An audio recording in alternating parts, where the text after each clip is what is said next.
It was 28-0 Alabama. Well, we back at the Bryant-Denny Stadium in Tuscaloosa, Alabama, and we're in the midway through the third quarter. And 17-year-old spins out across the 20.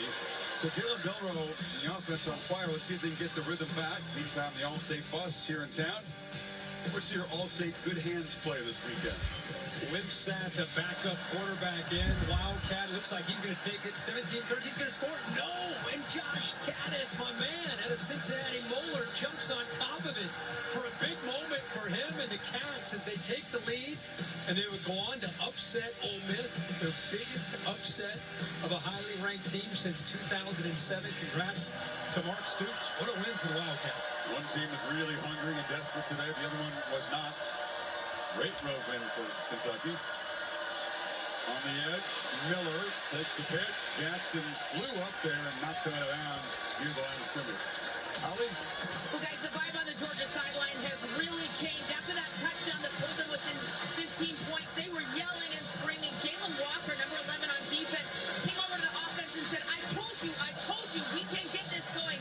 I promise you, we've got you here. They need to stop here to get some momentum back for that offense.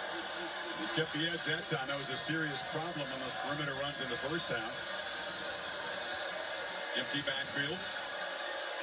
Freed, the tight end, lines up far to the left.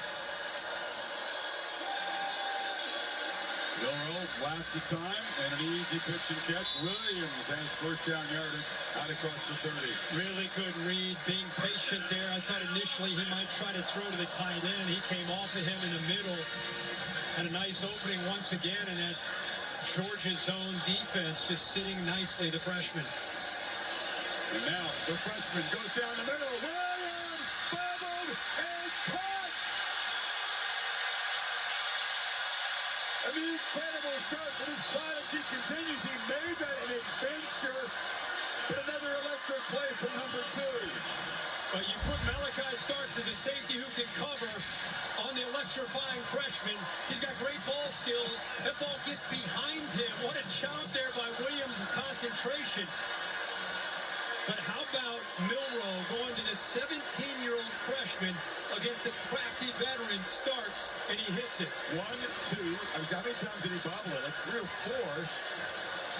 Great focus, as you said. He has the it factor. He's just him, as they say. You cannot believe this guy is the H he is. Saraland High School down the Mobile area where so many great Crimson Tide players have come from. 54-yard play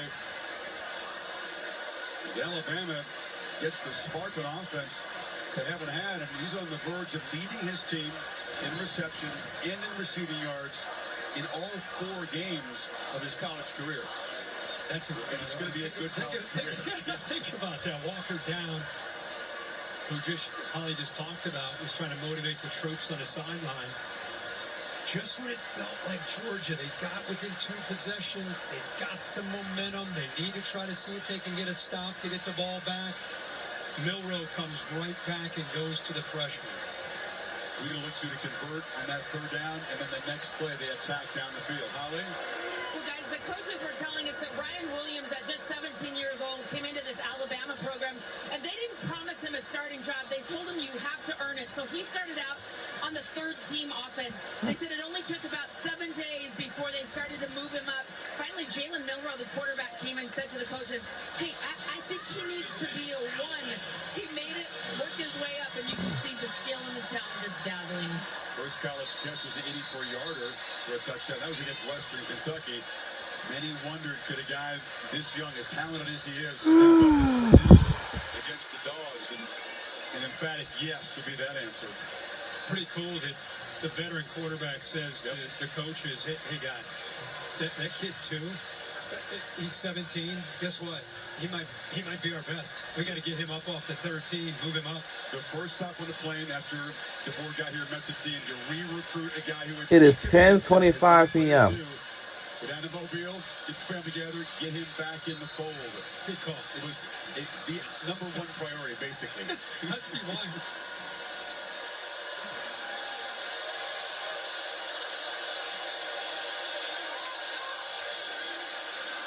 Keeper blocks, and that time Georgia did a better job defending Milroe on the edge. Knocked down after a few yards by Everett.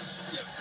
For people that might think, how is a guy 17 years old playing college football? You know, to see some of these guys reclassifying, they move up, they feel they're ready to go, and academically they're good to go, and he's able to move up a class. And so here he is as a 17-year-old. Some guys, by the way, just have it. Like Smitty when he was here. DeVonta Smith, the moment was never too big. Ice in his veins. This kid reminds me of that crowd wanting Michael Williams to get a penalty. Has time to get off the field. Make the handoff. Milroe cuts it back to the right. And Dogs do a great job defending that time. Malachi Starks stayed at home, and they've gone behind the line. Yeah, much better job on the edge of this defense. The safeties there. Starks. Good job of running there by Damon Wilson. Better group effort. Jalen Walker left is back on the field, Kirk. He's a very important component of this defense. Edge rusher, 3rd and 10. Justice Haynes the back. And he's got the ball out of the backfield. He's hit immediately. So Dan Jackson and Malachi Starks, the Georgia safeties, playing much better here in the second half. And here comes a field goal attempt. I think we all came into this game thinking that this would be the defense that we would have seen at the beginning of this game, where they're in position. Yeah, you're giving up some completions, but guys are right there. So give credit to Glenn Schumann and also Kirby Smart for adjustments that they made at halftime. At least give them a shot here, because that first half was tough. This has been much better. Nicholson won the Luke Rose Award. And we're under 2 minutes to go in the third quarter before we hit the fourth and the last quarter. The fourth and the last quarter will be the big one when we come back. Sneaks it inside. That right upright. That was close from 28 yards. So a 69-yard field goal drive to lead back to 18 as we check in with Kevin Nagandi. Chris, how about our Dr. Pepper Fansville studio update? You talk about Williams being the freshman star in Tuscaloosa. How about the freshman star at Ohio State, Jeremiah Smith? 2 one-handed catches on this drive alone, including that touchdown grab. Number 3, Ohio State up 38-7 over Michigan State. Back to you and Kirk.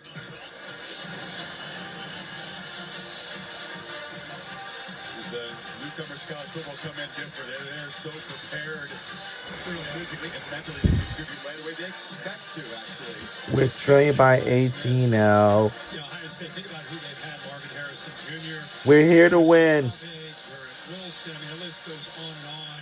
Jackson, Smith, and Jigba. There are a lot of the Ohio State coaches. And we have some football fans at the student sections, parents, family, friends, alumni, dance teams, maybe, cheerleaders, and even a marching band, which is the University of Georgia Regular Marching Band, and the $1 million band for the University of Alabama. Fair caught by Anthony Evans. Here's the last drive for the Dogs. Yeah, it took some time. I mean, they were kind of inching their way down the field, converting 3 fourth downs. And then they got, after they converted a couple of those fourth downs, and they were able to hit a big play here. Lovett able to shake a defender, get down that right sideline. Great job of getting off the line of scrimmage by Arian Smith for that touchdown. And then they hit the 2 corners. So one of the better drives we've seen from Georgia. They're trying to get a stop, keep it a 2-possession game. Now Beck's got a strike. He cannot afford to methodically move the ball down the field. That was a 15-play drive. Took a whole lot of time.